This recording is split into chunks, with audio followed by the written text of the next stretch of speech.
CMR shopping mall ప్రపంచ స్థాయి shopping అనుభూతి ఇప్పుడు మన పార్వతీపురంలో డిసెంబర్ 5న గొప్ప ప్రారంభం.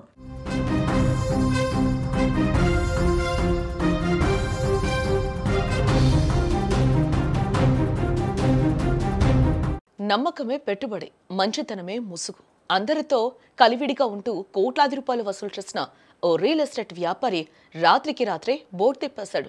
ఒకటి కాదు రెండు కాదు, ఏకంగా 200 కోట్లకు పైగా అప్పులు చేసి పత్తా లేకుండా పోయాడు. నంద్యాల జిల్లా డోన్లో వెలుగు చూసిన ఈ ఘటన ఇప్పుడు స్థానికంగా కలకలం రేపుతుందని చెప్పుకోవచ్చు. అప్పులిచ్చిన బాధితులు ఇప్పుడు లబోదిబోమంటూ కూడా పోలీస్ స్టేషన్ మెట్లెక్కుతూ ఉన్నారు. డోన్ పట్టణంలోని విజయ థియేటర్ సమీపంలో నివాసం ఉంటున్న శ్రీనివాస్ రెడ్డి స్వగ్రామం తుగ్గలి మండలం మారెళ్ల. కానీ కొన్నేళ్లుగా డోన్ పట్టణంలోనే ఉంటూ కూడా భార్యతో రియల్ ఎస్టేట్ వ్యాపారం చేస్తూ ఉన్నాడు. బెంగళూరులో వెంచర్లు వేస్తున్నారని, మంచి లాభాలు వస్తాయని కూడా అందరినీ కూడా నమ్మించాడు.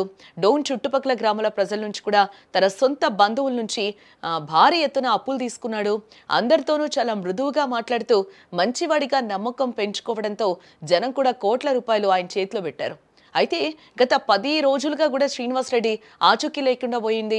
దాదాపు 200 కోట్ల రూపాయలకు పైగా అప్పులు చేసి ఇప్పుడు ఇంటికి తాళం వేసి ఉడాయించాడని బాధితులు కూడా ఆరోపిస్తూ ఉన్నారు. అతను పక్కా ప్లాన్ ప్రకారం ఈ మోసానికి పాల్పడ్డాడని అనుమానిస్తూ ఉన్నారు. తమ కష్టార్జితం అంతా పోయిందని, రోడ్డున పడ్డామని బాధితులు లబోదిబోమంటూ ఆవేదన వ్యక్తం చేస్తూ ఉన్నారు. పోలీసులు వెంటనే స్పందించి శ్రీనివాస్ రెడ్డి ఆచూకీ కనుక్కొని తమకు న్యాయం చేయాలని బాధితులు కూడా వేడుకుంటూ ఉన్నారు. ఇక ఇదే అంశానికి సంబంధించిన మరింత సమాచారాన్ని మా ప్రతినిధి కిరణ్ ఫోన్ లైన్ అందించే ప్రయత్నం చేస్తారు. ఎస్ కిరణ్.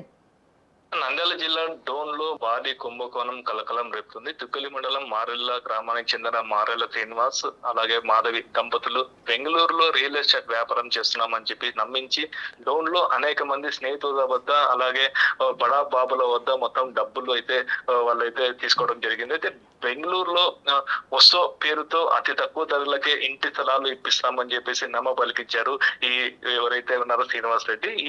ఈ వ్యాపారం నిర్వహణకు తెలిసిన వారి మొత్తం బంధువులు కానీ అందరూ రాజకీయ నాయకులు, వ్యాపారస్తులు అలా మొత్తం మీద అందరితో కూడా కొన్ని కోట్లు వసూలు చేశారని చెప్పేసి అయితే తెలుస్తుంది. అయితే 15 రోజుల కిందట ఇండ్లు తాళం వేసేటట్టయితే సమాచారం తెలిసింది. సమాచారం తెలుసుకున్న బాధితులు ఇంటికి చేరుకోగా 15 రోజుల నుండి ఇంటికి రావట్లేదు. అయితే వాళ్ళ బంధువులు ఎవరైతే కొడుకు కోడలు ఉన్నారో అక్కడ అమెరికాలో ఉన్న వాళ్ళ దగ్గరికి వెళ్ళాడు అని చెప్పేసి అయితే మొత్తం మీద వాళ్ళ బాధితులకి అయితే తెలియడంతో మొత్తం బెంగళూరుకి ఎవరైతే డోన్ లో దాదాపు కొన్ని కోట్లు, డోన్ లోనే 60 కోట్ల మేరకు మొత్తం డబ్బులు అయితే వసూలు చేసుకున్నట్టు తెలుసు. అలాగే బెంగళూరులో కూడా 200 కోట్లు ఆడ కూడా అప్పులు చేశారు.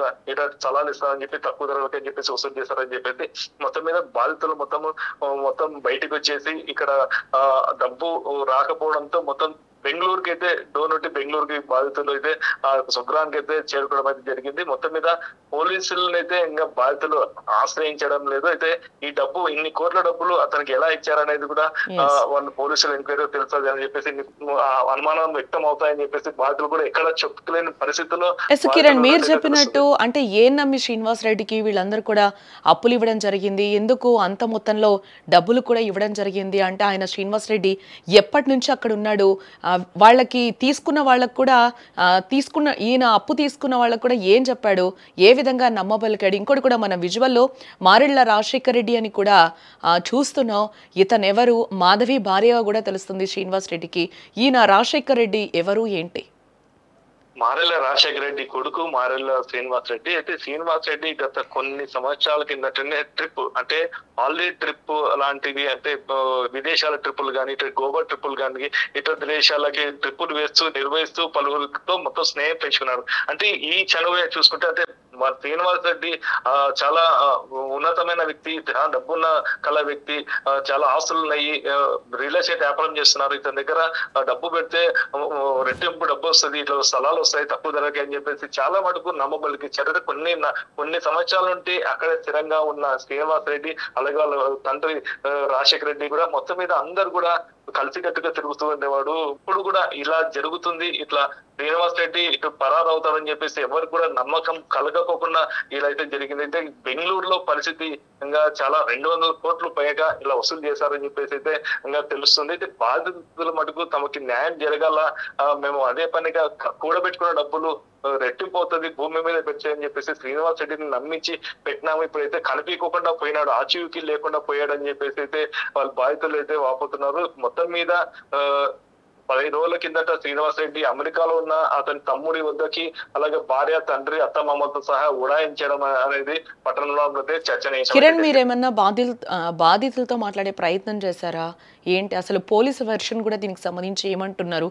అంటే బాధితులు అయితే మాకు న్యాయం చేయాలని డిమాండ్ చేస్తున్న సిచ్యువేషన్స్ కనిపిస్తున్న నేపథ్యంలో ఎలాంటి హామీని ఇవ్వగలుగుతున్నారు పోలీసులు? ఏంటి బాధితులు అయితే డోన్ లో శ్రీనివాస్ రెడ్డి కనిపించకపోవడంతో 10 రోజుల నుండి బాధితులు మొత్తం కూడా అయోమయంలో పడడం జరిగింది. అయితే ఈ బాధితులు అందరూ కూడా కలిసి కట్టిన బెంగళూరులో ఉన్న నివాసంలో, అలాగే బెంగళూరు కూడా శ్రీనివాస్ రెడ్డి అక్కడ కూడా నివాసం ఉంది, అక్కడ కూడా వెళ్ళారు. అక్కడ కూడా ఎలాంటి ఆచూకీ లేదు, అక్కడ కూడా తాళం వేశారని చెప్పేసి అక్కడ కూడా 15 రోజుల కిందట లేదని చెప్పేసి తెలియడంతో బాధితులు ఇటు కంప్లైంట్ ఇవ్వాలా, లేదంటే కంప్లైంట్ ఇస్తే ఏ ఆధారం మీద ఎలా, వీళ్ళ దగ్గర ఏమేమి సాక్ష్యాలు ఉన్నాయి, అంటే వీళ్ళ దగ్గర చెక్కుల రూపంలో ఇచ్చారా వాళ్ళకి, లేదంటే కంపెనీ పేరు మీద ఇచ్చారా, వస్తో పేరు మీద కంపెనీ అయితే మొదలు పెట్టాడు, వస్తో పేరు మీద వీళ్ళు ఎలా డబ్బులు ట్రాన్స్ఫర్ చేశారు, వీళ్ళు చెక్కుల రూపంలో ఇచ్చారా, క్యాష్ రూపంలో ఇచ్చారా అనే పరిశీలనలో కూడా వీళ్ళు అయోమయంలో ఉన్నారు. ఇలాంటి సాక్ష్యాలు కూడా వీళ్ళు మొత్తం సాక్ష్యాలు ముందు పెట్టి పోలీసులు ముందు పెట్టేసి మేము ఇతని మీద చర్యలు తీసుకోవాలా, అక్కడ పోయినా అమెరికా పోయినా కూడా మా డబ్బులు మాకు వచ్చేటట్టు